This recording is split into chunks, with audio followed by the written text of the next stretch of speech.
హిందూ దేవాలయాలు టార్గెట్. ఈ వార్తలు గత నెల రోజులుగా అంటే ముత్యాలమ్మ ఆలయం ఘటన ఎప్పుడైతే జరిగిందో అప్పటి నుంచి కూడా ఎక్కడో చోట దేవాలయాల మీద దాడులు జరుగుతూనే ఉన్నాయి. విగ్రహాల మీద దాడులు జరుగుతున్నటువంటి సిచ్యువేషన్ కనిపిస్తూనే ఉంది. ఈరోజు కూడా మళ్ళీ తాజాగా రంగారెడ్డి జిల్లా షాద్ నగర్లో మళ్ళీ గుడి మీద గుడికి సంబంధించిన విగ్రహాలని దుండగులు ఏం చేశారు అంటే గుడిలో ఉన్నటువంటి శివలింగాన్ని అట్లాగే వినాయకుని విగ్రహాన్ని పూర్తిగా పెకిలించి గుడి పక్కన ఉన్నటువంటి జాగలో పడేయడం జరిగింది. సేమ్ శివలింగాన్ని కూడా పూర్తిగా పెకిలించేసి ఆ శివలింగం ఎక్కడ కూడా ఆ గుడి పరిసరాల్లో కూడా కనిపించినటువంటి సిచ్యువేషన్. వాటిని ఏం చేశారు ఏంటి అనేది తెలియదు. అగైన్ ఇది ఆందోళన కలిగిస్తున్నటువంటి విషయం. ఎందుకంటే ఈ మధ్య కాలంలో దేవాలయాల మీద దాడులు కంటిన్యూషన్గా జరుగుతూనే ఉన్నాయి. హిందూ సంఘాలు చాలా మటుకి డిమాండ్ చేస్తున్నాయి. పోలీస్ వ్యవస్థ కావచ్చు ఆర్ గవర్నమెంట్ ప్రాపర్గా వీటి మీద స్ట్రిక్ట్ యాక్షన్ తీసుకోవట్లేదు. ఎవరైతే ఇట్లాంటి దాడులకు పాల్పడుతున్నారో రాష్ట్రంలో అలజడి క్రియేట్ చేసే ప్రయత్నం ఏదైతే జరుగుతుందో దాన్ని ఎందుకని గుర్తించట్లేదు, స్ట్రిక్ట్గా ఎందుకు ఉండట్లేదు గవర్నమెంట్?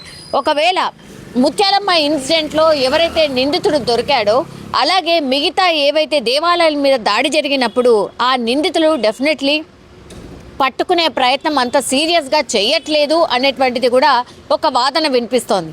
అందులో భాగంగానే ఈరోజు జరిగినటువంటి రంగారెడ్డి జిల్లా షాద్ నగర్ నియోజకవర్గం ఫరక్ నగర్ మండల కేంద్రంలో ఇది పురాతన శివాలయం అండ్ కార్తీక మాసం కూడా నడుస్తోంది కాబట్టి చాలామంది భక్తులు శివాలయానికి వస్తూ ఉంటారు. అట్లాంటి పురాతన శివాలయాన్ని అంటే శివుణ్ణి పూర్తిగా అక్కడి నుంచి పెకిలించేసి అసలు ఆ లింగం కూడా కనిపించకుండా చేశారు దుండగులు. అంటే దీన్ని బట్టి ఎంత తీవ్రత ఉందో రాష్ట్రంలో ఇట్లాంటి ఎవరైతే దాడులు చేస్తున్నారో వాళ్ళ మీద యాక్షన్ తీసుకోవాల్సిన అవసరం ఎంతుందో ఈ ఇన్సిడెంట్ కూడా తెలియజేస్తుంది అని చెప్పొచ్చు. అందుకే హిందూ సంఘాలు కూడా అండ్ భక్తులు కూడా ఎవరైతే ఆ చుట్టుపక్కల ఉన్నటువంటి వాళ్ళు శివాలయంకి రోజు వచ్చే వాళ్ళు కూడా అదే కోరుతున్నారు. రాష్ట్రంలో ఇన్నిసార్లు ఇన్ని గుడుల మీద ఇన్ని విగ్రహాల మీద దాడి జరిగినా సరే మరి గవర్నమెంట్ ఎందుకని ఒక కఠినమైన శిక్ష విధించట్లేదు? ఎవరినన్నా కొంతమంది మాట్లాడడం జరిగింది. ఒక ఎన్కౌంటరో 2 ఎన్కౌంటర్లో ఇట్లాంటి ఘటనలకు పాల్పడిన వారిని చేస్తే ఇంకా మిగతా వాళ్లకు భయం ఉంటుంది, అప్పుడు ఇంకెవ్వరూ ఇట్లాంటి ఘటనకు పాల్పడరు అనేటువంటి మాట కూడా చెప్తున్నారు. నిజంగానే చాలామంది కామన్ పబ్లిక్ కావచ్చు లేదంటే హిందూ సంఘాలు కూడా ఒక ఆవేదన వ్యక్తం చేస్తూ ఉన్నారు. ఇన్ని ఘటనలు జరిగినా కూడా మరి ఇంత కంటిన్యూషన్గా జరుగుతున్నా కూడా మరి నిజంగానే చాలా టైమ్స్ అందరూ మాట్లాడారు. ఏదైనా చాలామంది ఇట్లాంటి దాడులు చేయడానికే డిస్పర్స్ అయిపోయి దాడులు చేస్తున్నారా అన్నటువంటి అనుమానాలు కూడా వ్యక్తం చేస్తూ ఉన్నారు. ఎందుకంటే మొన్న ముత్యాలమ్మ ఘటనప్పుడు కూడా ఒక హోటల్లో 177, 180 మంది ఒకే చోట చేరి ఇట్లాంటి అంటే ఒక మతానికి సంబంధించి వాళ్ళు ప్రవచనాలు వినడం అండ్ ఆ ప్రవచనాలు విన్న తర్వాతనే ముత్యాలమ్మ విగ్రహాన్ని ధ్వంసం చేయడం. మరి ఇట్లాంటివి ఏమైనా జరుగుతున్నాయా రాష్ట్ర వ్యాప్తంగా అనే క్వశ్చన్ కూడా వినిపిస్తోంది. మరి వీటన్నిటి మీద సీరియస్గా ఒక ఇన్వెస్టిగేషన్ చేయాల్సిన అవసరం ఉంది. వీటి మీద ప్రభుత్వం చాలా కఠినంగా వ్యవహరించాల్సిన అవసరం ఉంది అనేటువంటి మాట కూడా చాలామంది చెప్తున్నారు. అగైన్ ఇట్లాంటి ఘటన జరగడం అండ్ శాంతి భద్రతలకు సంబంధించిన విఘాతం కలిగించే కార్యక్రమం ఏమన్నా పెద్ద ఎత్తున జరుగుతోందా అన్నటువంటి వాదన కూడా వినిపిస్తోంది. సో వీటన్నిటిని దృష్టిలో పెట్టుకొని ప్రభుత్వం కానీ పోలీసులు కానీ ఇంకా కఠినంగా ఉండాల్సిన అవసరం ఉంది అనేటువంటి మాటనైతే వినిపిస్తోంది. అగైన్ ఇప్పుడు శివాలయం అంటే రంగారెడ్డి జిల్లా షాద్ నగర్లో ఉన్నటువంటి ఒక శివుని గుడి మీద అది పురాతన శివలింగం.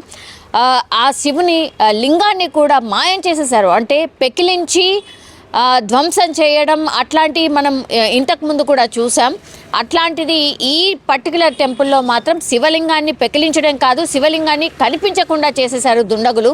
మరి ఎక్కడుందో ఏంటి అనేది కూడా తెలియనటువంటి సిచ్యువేషన్.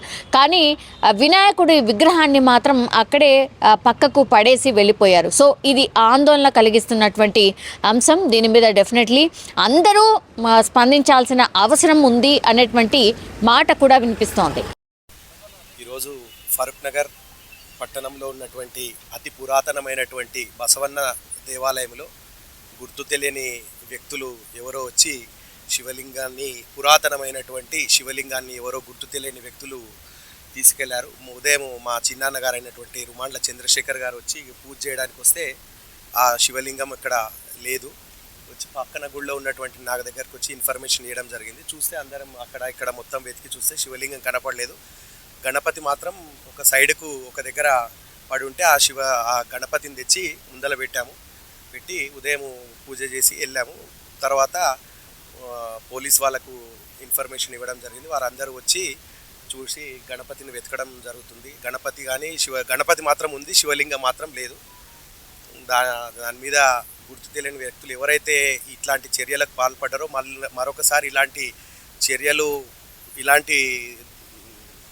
ఘటన జరగకుండా కఠినమైనటువంటి చర్యలు తీసుకోవాలని పోలీస్ శాఖ వారిని కోరడం జరుగుతుంది. నా పేరు మఠం అమర్నాథ్, షాద్నగర్. నేను షాద్నగర్లో పురోహితం నిర్వహిస్తూ ఉంటాను. నమస్కారం. జానంపేట శివాలయంలో కొంతమంది దుండగులు వచ్చి శివలింగాన్ని ఎత్తుకుపోయి అక్కడున్న గణపతి విగ్రహాన్ని ఎక్కడనో గుడి పక్కన పడేయడం జరిగింది. ఇది హిందువుల దేవాలయాలపై జరుగుతున్న దాడులు కంటిన్యూగా రాష్ట్రంలో జరుగుతున్నాయి. ఇలాంటి దాడులపైన గవర్నమెంటు పోలీసు వ్యవస్థ ఎలాంటి కఠిన చర్యలు తీసుకోవట్లేదు. ఆలయాల జోలికి వచ్చి ఆలయాల విగ్రహాలను ధ్వంసం చేస్తుంటే ఎవరిని ఎన్కౌంటర్ చేస్తలేరు. ఒక్కరిని ఎన్కౌంటర్ చేస్తే ఇలాంటి దాడులు ఆగిపోతాయి. ఈరోజు మతాల మధ్యన స్విచ్ పెట్టి ఎంతోమందిని రాష్ట్రాన్ని దివాలా తీసే విధంగా కొన్ని శక్తులు కొనుగొన్నాయి. వాళ్ళకి ఈరోజు దుండగులను పట్టుకోకపోవడం, నిర్లక్ష్యం వహిస్తున్న పోలీసు వ్యవస్థ వాళ్ళకు సపోర్ట్ చేసినట్టు కాదా? ఇలాంటి ఆలయాలపై దాడులు కంటిన్యూగా చేస్తూ ఉన్నారు. ఎవరు పట్టించుకోవట్లేరు. గవర్నమెంట్ దీని మీద యాక్షన్ తీసుకోవట్లేరు. హిందూ సంఘాల ద్వారా మేము తీవ్రంగా ఖండిస్తున్నాం. ఈరోజు మా ఫరూక్ నగర్, షాద్నగర్లో ఉన్న శివాలయాన్ని దొంగిలించిన దుండగులని ఇమ్మీడియట్లీ పట్టుకోవాలి. ఇలాంటి సంఘటనలు షాద్నగర్లో కాదు, దేశంలో ఎక్కడ జరగకుండా వాటిపైన తగిన శాస్తి చేయాలి. శాస్తి జరగనంత వరకు ఇలాంటి దాడులు జరుగుతూనే ఉంటాయి. లేదంటే పోలీసు వ్యవస్థకు చేత కాకపోతే హిందూ సంఘాలు ధైర్యంగా బయటికి వెళ్ళవలసి వస్తుంది. మేము శాంతి భద్రతలను కోరుకుంటున్నాం. శాంతి భద్రతతో ఉండాలని చెప్పి నేను మనస్ఫూర్తిగా కోరుకుంటున్నాను.